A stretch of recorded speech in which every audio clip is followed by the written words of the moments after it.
El llano en llamas. Es que somos muy pobres.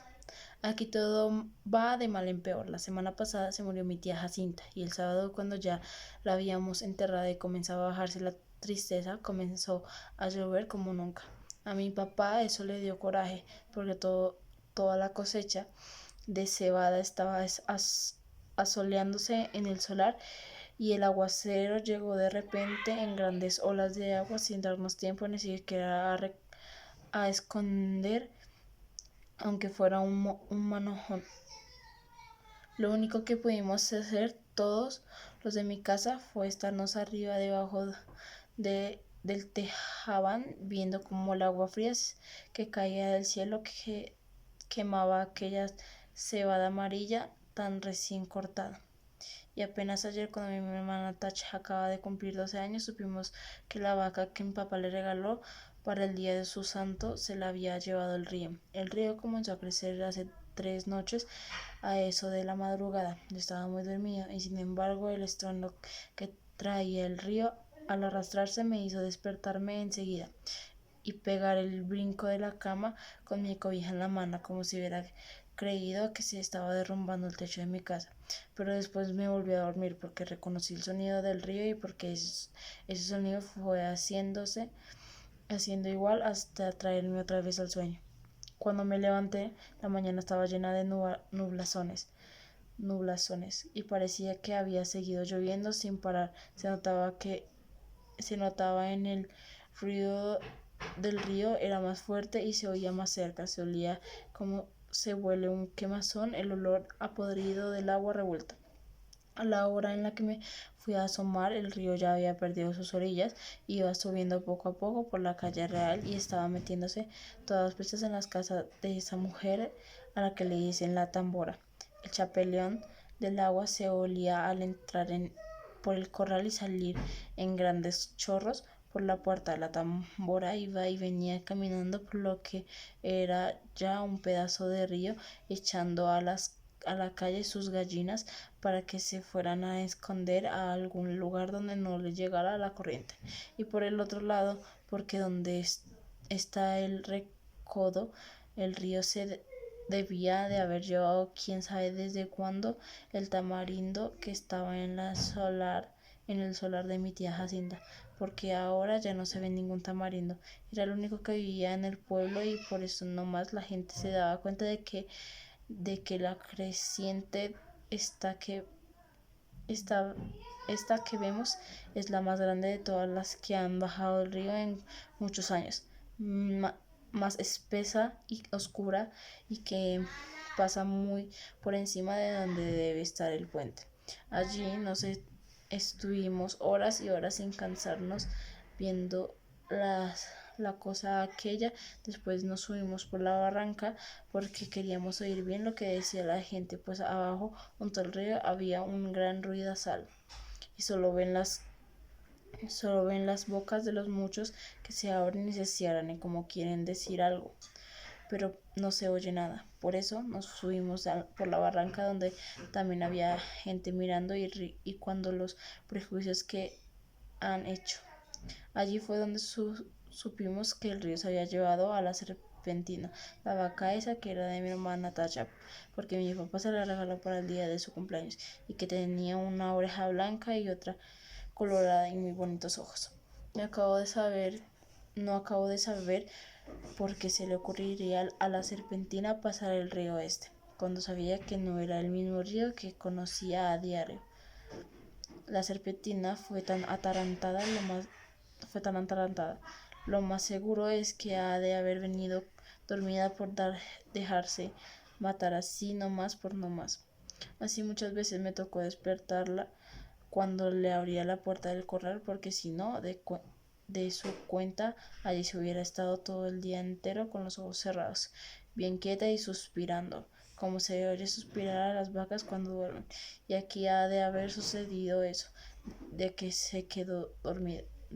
Tal vez se le ocurrió despertar al sentir que el agua pesada le golpeaba las costillas. Tal vez entonces se asustó y trató de regresar, pero al volverse se encontró entrevarada y acalambrada entre aquella agua negra y dura con la tierra corrediza. Tal vez Bramo pidió que le ayudaran, Bramo como solo Dios sabe cómo. Yo le pregunté a un señor que vio cuando la arrastraba el río, si no había visto también un becerrito que andaba con ella, pero el hombre dijo que no sabía si lo había visto. Solo dijo que la vaca manchada pasó patas arriba muy cerquita de donde él estaba, y que allí dio una voltereta y luego volvió a ver no volvió a ver ni los cuernos, ni las patas, ni ninguna señal de vaca. Por el río rodaban muchos troncos de árboles con todo y raíces, y él estaba muy ocupado para sacar leña, de modo que no podía fijarse si eran animales o troncos los que arrastraba. No más por eso no sabemos si el becerro estaba vivo. Así se fue detrás de la madre de su madre río abajo.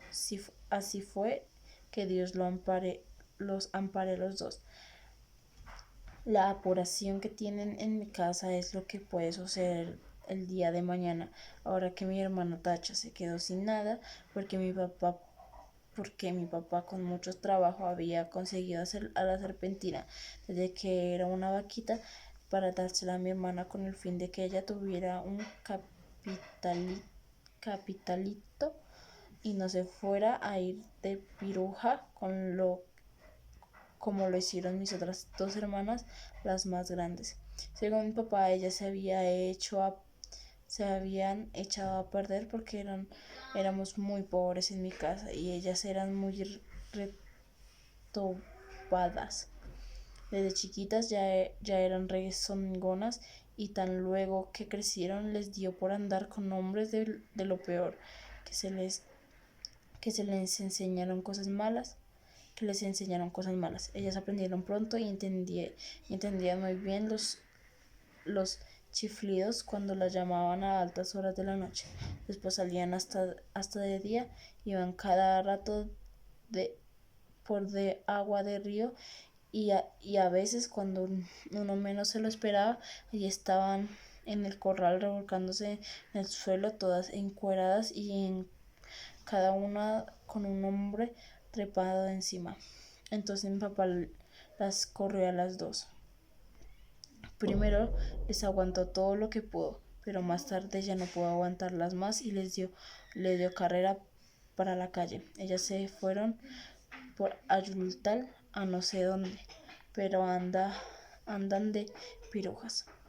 Por eso le entra la mortificación a mi papá ahora por la Tacha, que no quiere vaya a resultar como sus otras dos hermanas, al sentir que se quedó muy pobre viendo la falta de su vaca, viendo que ya no va a tener con qué entretenerse mientras le da por crecer, y que pueda casarse con un hombre bueno, que la pueda querer para siempre. Y eso ahora va a estar difícil. Con la vaca era distinto, pues no hubiera faltado que quien se hiciera de ánimos de casarse con ella solo por llevarse bien también aquella vaca tan bonita. La única esperanza que nos queda es que el becerro esté todavía vivo. Ojalá no se le haya ocurrido pasar el río detrás de su madre, porque si así fue, mi hermana Tacha está tantito así de retirado de hacerse piruja, y mamá no quiere. Mi mamá no sabe por qué Dios le ha castigado tanto al darse unas hijas de ese modo, cuando es su familia desde su abuela para acá nunca ha habido gente mala. Todos fueron criados en el temor de Dios y eran muy obedientes y no les cometía irreverencias a nadie. Todos fueron por el estilo. ¿Quién sabe dónde les vendrá a ese par de hijas suyas aquel mal ejemplo. Ella no se acuerda, le da vueltas a todos sus recuerdos y no ve claro dónde estuvo malo o el pecado de nacerles una hija tras otra con la misma mala costumbre. No se acuerda, y cada vez que piensa en ellas llora y dice que Dios las ampare las dos. Pero mi papá aleja que aquello ya no tiene remedio. La peligrosa es la que da aquí la tacha, que ve como palo de el corte crece y crece y que ya tiene unos comienzos de senos que prometen ser como los de sus hermanas puntiagudos y altos y medio alborotados para llamar la atención. Se dice, la llenará los ojos a cualquiera donde quiera que la vean y acabará mal, como que estoy viendo que acabará mal. Esa es la mortificación de mi papá. Y Tacha llora al sentir que su vaca no volverá porque se le ha matado el río. Está aquí a mi lado con su vestido color rosa mirando el río desde la barranca y sin dejar de llorar. Por su cara corren chorrotes de agua sucia como si el río se hubiera metido dentro de ella. Yo la abrazo tratando de consolarla, pero ella no entiende, llora con más ganas. De su boca sale un ruido semejante al que se arrastra por las orillas del río, que la hacen temblar y sacudirse todita. Y mientras la creciente sigue subiendo, el sabor a podrido se viene de allá, salpica la cara mojada de Tacha y los dos pechitos de ella se mueven de arriba abajo sin parar, como si de repente comenzara a hincharse para empezar a trabajar por su predicción. El hombre. Los pies del hombre se hundieron en la arena dejando una huella sin forma, como si fuera la punzada de algún animal. Treparon sobre las piedras agarruñándose al sentir la inclinación de la subida. Luego caminaron hacia arriba buscando el horizonte. Pies planos, dijo él seguida, y un dedo menos, le falta el dedo gordo en el pie izquierdo. No abunda fulanos con estas señas, así que era fácil. La verdadera sabia entre hierbas llenas de espinas y de malas mujeres. Parecía en cambio de hormigas de tan angosta. Subía sin rodeos hacia el cielo. Se perdía allí y luego volvía a aparecer más lejos, bajo un cielo más lejano. Los pies siguieron la vereda sin desviarse. El hombre caminó apoyándose en los callos de sus talones, raspando las piedras con las uñas de sus pies, rasguñándose los brazos, deteniéndose a cada horizonte para medir su fin. No el mío, sino el de él, dijo, y volvió la cabeza para ver quién había hablado. Ni una gota de aire, solo el eco de su ruido entre las ramas rotas, desvaneciendo a fuerza de ir a tientas, calculando sus pasos, aguantando hasta la respiración. Voy a lo que voy, volvió a decir, y supo que era él el que hablaba. Subió por aquí, rastrillando el monte, dijo el que lo perseguía. Cortó la rama con su machete. Se conoce que lo arrastraba el encía. Y el encía deja huella siempre. Eso lo perderá. Comenzó a perder el ánimo cuando las horas se alargaron y detrás de un horizonte estaba otro, y el cerro por donde subía no terminaba. Secó el machete y cortó las ramas duras como raíces y truncó la hierba desde la raíz. Más un gran mugroso y lo arrojó a la tierra con coraje. Se chupó los dientes y volvió a escupir.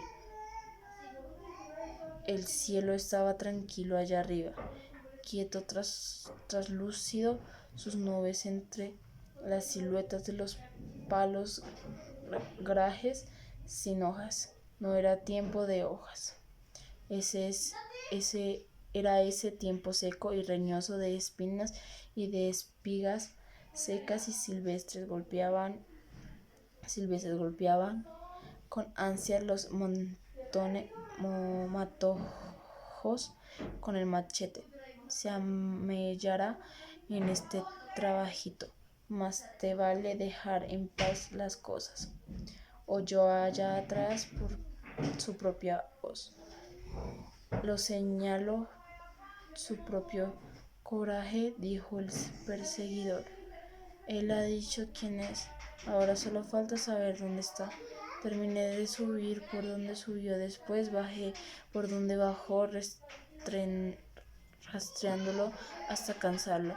Y donde yo me detenga, allí estará. Se arrodilla y me pedirá perdón, y lo dejaré ir un balazo en la nuca. Eso sucederá cuando yo te encuentre. Llegó al fin, solo el puro cielo cenizo, medio quemado por la nublazón de la noche. La tierra se había caído por el otro lado. Miró la casa enfrente de él, de la que salía el último humo del rescoldo. Se enterró en la tierra blanda, recién removida. Tocó la puerta sin querer con el mango del machete. Un perro llegó y le lamió las rodillas. Otro más corrió a su alrededor moviendo la cola. Entonces empujó a la puerta, solo cerrada a la noche. El que lo perseguía dijo: hizo un buen trabajo, ni siquiera los despertó. Debió llegar a eso de la 1, cuando el sueño es más pesado, cuando comienzan los sueños después del descanse en paz, cuando se suelta la vida en manos de la noche, con el cansancio del cuerpo, raspa las cuerdas de la desconfianza y las rompe. No debí matarlos a todos, dijo el hombre, al menos no a todos. Eso fue lo que dijo. La madrugada estaba gris, llena de aire frío. Bajó hacia el otro lado, resbalándose por el zacatal. Soltó el machete que llevaba todavía apretado en la mano cuando el frío le entumeció la mano. Le dejó allí. Lo vio brillar como un pedazo de culebra sin vida entre las espinas secas. El hombre bajó buscando el río, abriendo una nueva brecha entre el monte. Muy abajo el río corre muyendo de agujas entre sabinos florecidos, merecido su espesa corriente en silencio. Camina y da vueltas sobre sí mismo. Va y viene como una serpiente enroscada sobre la tierra. No hace ruido. Uno podría dormir allí junto a él y alguien oirá la respiración de uno, pero no la del río. La hierba baja desde los altos sabinos y se hunde en el agua. Junta sus manos y forma telarañas que el río no deshace en ningún tiempo. El hombre encontró la línea del río por el color amarillo de los sabinos. No lo oía, solo lo veía retroceder bajo las sombras. Vio venir las chachalacas. La tarde anterior se había ido siguiendo el sol, volando a pervadas detrás de la luz. Ahora el sol estaba por salir y ella regresaba de nuevo. Se persignó hasta 3 veces. «Discúlpeme», les dijo, y comenzó su tarea. Cuando llegó al tercero le salían chorrones de lágrimas, o tal vez era sudor. Cuesta trabajo matar. El cuerno es correoso, se defiende aunque se haga a la resignación, y el machete estaba mellado. Ustedes me han de perdonar volvió a decirles. Se sentó en la arena de la playa. Eso dijo el que lo perseguía. Se sentó aquí y no se movió por un largo rato. Esperó a que se despejaran las nubes. Por el sol no salió, pero el sol no salió ese día, ni al siguiente, me acuerdo. Fue el domingo aquel en que se murió el recién nacido y fuimos a enterrarlo. No teníamos tristeza, solo tengo memoria de que el cielo estaba gris y de que las flores que llevábamos estaban desteñidas y marchitas como si se sintiera la falta del sol. El hombre ese se quedó aquí esperando. Allí estaban sus huellas, el nido que hizo junto a los matorrales, el calor de su cuerpo abriendo un pozo en la tierra húmeda. No debió haberse salido de la vereda, pensó el hombre. Por allá hubiera llegado, pero es peligroso caminar por donde todos caminan, sobre todo llevando este peso que yo llevo. Este peso se ha de ver por cualquier ojo que me mire, se ha de ver como si fuera una hinchazón rara. Yo así lo siento. Cuando sentí que me había cortado un dedo, la gente lo vio y yo no, hasta después. Así ahora, aunque no quería, tengo que tener alguna señal. Así lo siento. Por el peso o tal vez el esfuerzo me cansó. Luego añadió, no debió matarlo a todos. Me hubiera conformado con el que tenía que matar, pero estaba oscuro y los bultos eran iguales. Después de todo, así de a muchos les costará menos el entierro. Te cansarás primero que yo. Llegaré a donde quieres llegar antes que tú estés allí, dijo el que les iba detrás de él. Me sé de memoria sus intenciones, quién eres y dónde vas. Llegaré antes que tú llegues. Este no es el lugar, dijo el hombre al ver el río. Lo cruzaré aquí y luego más allá. Quizás salga a la misma orilla. Tengo que estar al otro lado, donde me conocen, donde nunca he estado y nadie sabe de mí. Luego caminaré derecho hasta llegar de allí. Nadie me sacará nunca. Pasaron más parvadas de chachalacas, graznando con gritos que ensordecían. Caminé más abajo. Aquí él se hace un enredijo y puede resolverme en donde no quiero regresar. Nadie te hará daño nunca, hijo. Estoy aquí para protegerte. Por eso nací antes que tú, y mis huesos se hundieron antes que los tuyos. Oí su voz, su propia voz saliendo desde su boca. La sentía sonar como una cosa falsa y sin sentido. ¿Por qué habría dicho aquello? Ahora su hijo se sentía burlado de él. Ahora su hijo se estaría burlando de él, o tal vez no. Tal vez esté lleno de rencor conmigo por haberlo dejado solo en nuestra última hora. Porque era también la mía, era únicamente la mía. Él vino por mí, no los buscaba a ustedes, simplemente era yo el final de su viaje. La cara que él soñaba ver, muerta, restregada contra el lodo, pateada y pisoteada hasta la desfiguración, igual que lo que yo hice con su hermano, pero lo hice cara a cara. José Alcancía tiene enfrente y frente a ti, y tú no más llorabas, temblando de miedo. Desde entonces supe que eras y cómo vendrías a buscarme. Te esperé un mes despierto de día y de noche, sabiendo que llegarías a rastras, escondiendo como una mala víbora, y llegaste tarde, y yo también llegué tarde. Llegué detrás de ti, me entretuvo en el entierro del recién nacido. Ahora entiendo. Ahora entiendo por qué se me marchitaron las flores de la mano. No debí matarlos a todos. Iba pensando el hombre. No valía la pena echarme ese tercio de tal pesado en mi espalda. Los muertos pesaban más que los vivos. Lo aplastan a uno de vida de haberlo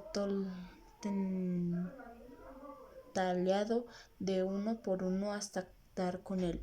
Lo hubiera conocido por el bigote, aunque estaba oscuro, hubieras sabido dónde pagarle antes que se levantara. Después de todo, así estuvo mejor. Nadie los llorará y yo viviré en paz. La cosa es encontrar el paso para irme de aquí antes que me agarre la noche. El hombre entró a la angostura del río por la tarde. El sol no había salido en todo el día, pero la luz se había borneado, volteado las sombras, por eso supo que era después de mediodía. Estás atrapado, dijo el que iba detrás de él y el que ahora estaba sentado en la orilla del río. Te has metido en un atolladero. Primero haciendo tu fechoría y ahora yendo hacia los cojones, hacia tu propio cajón. No tiene caso que te siga hasta allá. Tendrás que regresar en cuanto te veas encoñanado. Te esperaré acá y aprovecharé el tiempo para medir la puntería para saber dónde te voy a colocar la tabla. Tengo paciencia y tú no la tienes, así que esa es mi ventaja. Tengo mi corazón que resbala y da vueltas en su propia sangre, y el tuyo está desbarado, reviviendo y lleno de pudrición. Eso es también mi ventaja. Mañana estarás muerto, o tal vez pasado mañana, o dentro de 8 días. No importa el tiempo, tengo paciencia. El hombre vio que el río se encojonaba entre altas paredes y se detuvo. Tendré que regresar, dijo. El río en estos lugares se ancho y hondo, y no tropieza en ninguna piedra. Se resbala en un cauce como de aceite espeso y sucio, y de vez en cuando se traga algunas ramas en sus remolinos, sabiendo sin que se oiga ningún quejido. Hijo, dijo el que estaba sentado esperando, no tiene caso que te diga que te mató, está muerto desde ahora. ¿Acaso yo ganaré algo con esto? Las cosas es que yo no estuve contigo. ¿De qué servirá explicar nada? No estaba contigo, eso es todo. Ni con ella, ni con él, no estaba con nadie. Por el recién nacido me dejó ninguna señal de recuerdo. El hombre recorrió un largo tramo río arriba. En la cabeza le rebotaban burbujas de sangre. Creí que el primero iba a despertar a los demás como su estertor, pero por eso me di prisa. Disculpe la apuración, les dije, y después sintió que el gorgoreo aquella era igual al ronquido de la gente dormida. Por eso se puso tan en calma cuando salió a la noche de afuera al río de aquella noche nublada. Parecía venir huyendo, traía una posición del lodo en la zanca que ya ni sabía cuál era el color de sus pantalones. Lo vi desde que se zambulló en el río. Apechugó el cuerpo y luego se dejó ir corriente abajo sin manotear, como si caminara pisando el fondo. Después rebasó la orilla y puso sus trapos a secar. Lo vi que temblaba de frío, hacia aire y estaba nublado. Me estuve asomando desde el boquete de la cerca donde me tenía el patrón, el encargo de sus borregos. Volvía y miraba a aquel hombre sin que él se maliciara que aquel lo estaba espiando. Se apalancó en sus brazos y se estuvo estirando y aflojando su humedad, dejando orear el cuerpo para que se secara.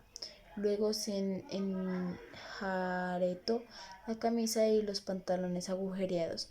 Vi que no traía machete ni ninguna arma, solo la pura funda que lo colgaba de la cintura huérfana. Miró y remedió todos los lados y se fue y ya iba yo a enderezarme para arriar mis borregos, cuando lo volví a ver con la misma traza de desorientado. Se metió otra vez al río, al brazo de en medio y regresó.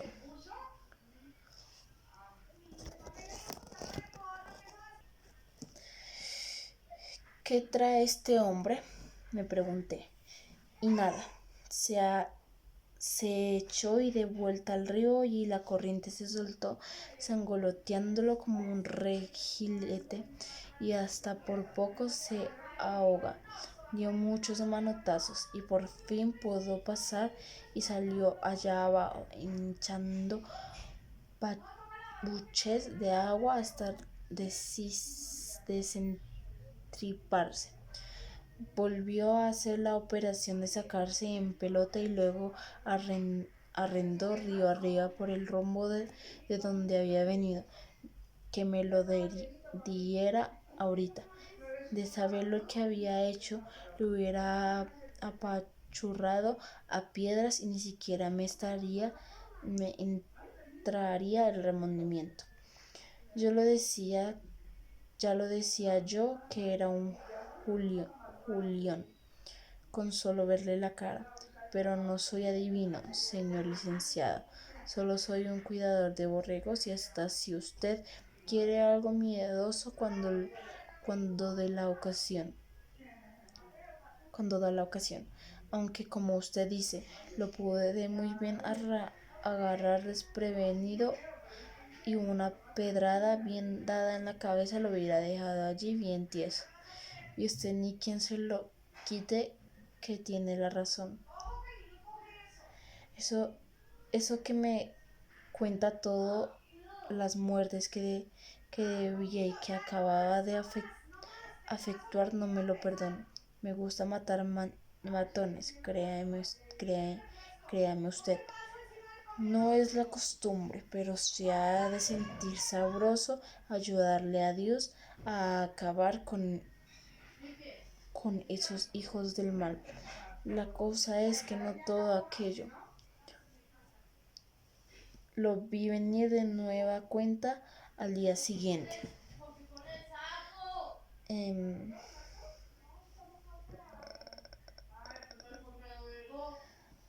Pero yo todavía no sabía nada de haberlo sabido.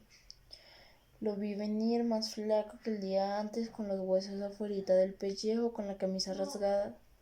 No creí que fuera él, así que estaba desconocido. Lo conocí por el arrastre de sus ojos, medio duros, como se lastimaba. Lo vi beber agua y luego hacer buches como quien está enjuagándose la boca. Pero lo que pasaba era que se había tragado un buen puño de ajolotes, porque el chaco donde se puso a sorber era bajito y estaba plagado de ajolotes.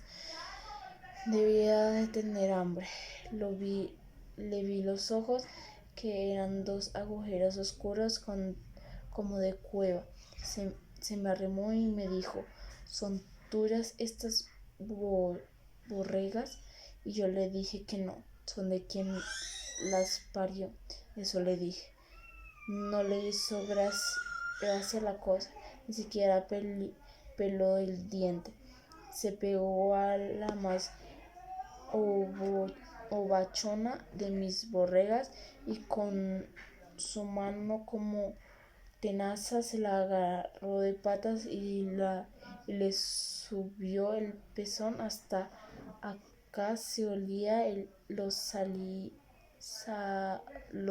balidos del animal, pero él no la soltaba. Seguía chupe y chupe hasta que se hastió de mamar.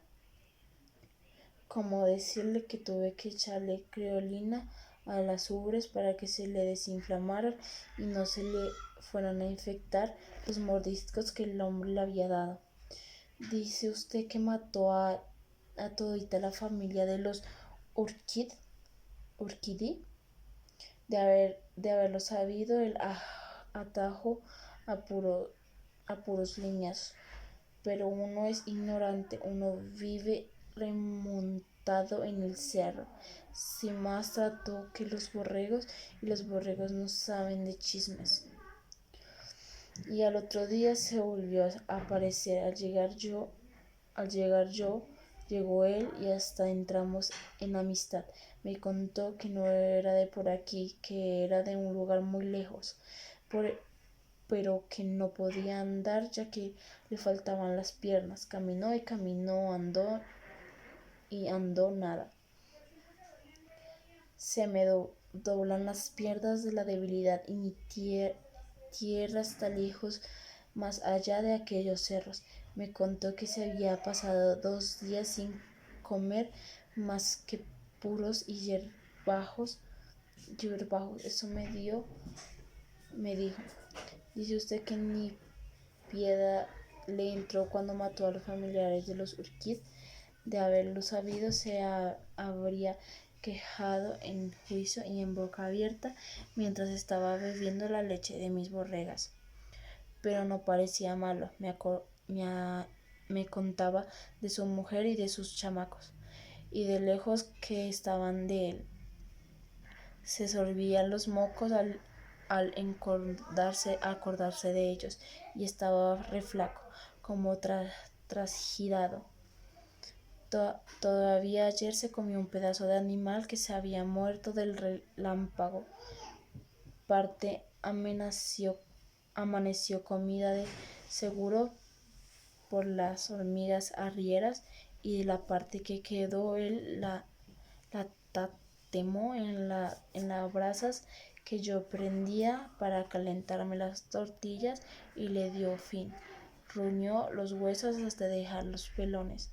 El animalito murió de enfermedad, le dije yo, pero como si ni me oyera, se lo tragó enterito.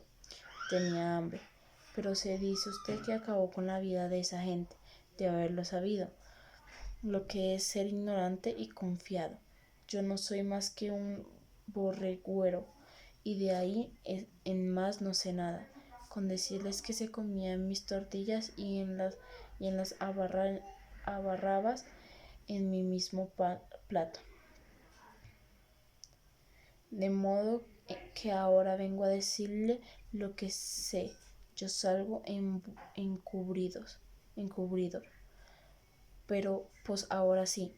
Y dice usted que va a meter a la cárcel por esconder a ese individuo, ni que yo fuera el que mató a la familia esa. Yo solo vengo a decirle que allí en un charco del río está un difunto, y usted me alegra que desde cuándo y cómo es, de qué como modo es ese difunto. Y ahora que yo se lo digo, salgo encubridor. Pues ahora sí. ¿Créeme usted, señor licenciado, que de haber sabido quién era aquel hombre no me hubiera faltado el modo de haberlo perdidizo? Pero yo ya sabía, yo no soy adivino. Yo que sabía, no soy adivino. Él solo me pedía de comer y me platicaba de sus muchachos chorreando lágrimas. Y ahora se ha muerto. Yo creí que había puesto a secar sus trapos entre las piedras del río, pero era él enterito el que estaba ahí boca abajo con la cara metida en el agua. Primero creí que se había doblado el al empinarse sobre el río y no había podido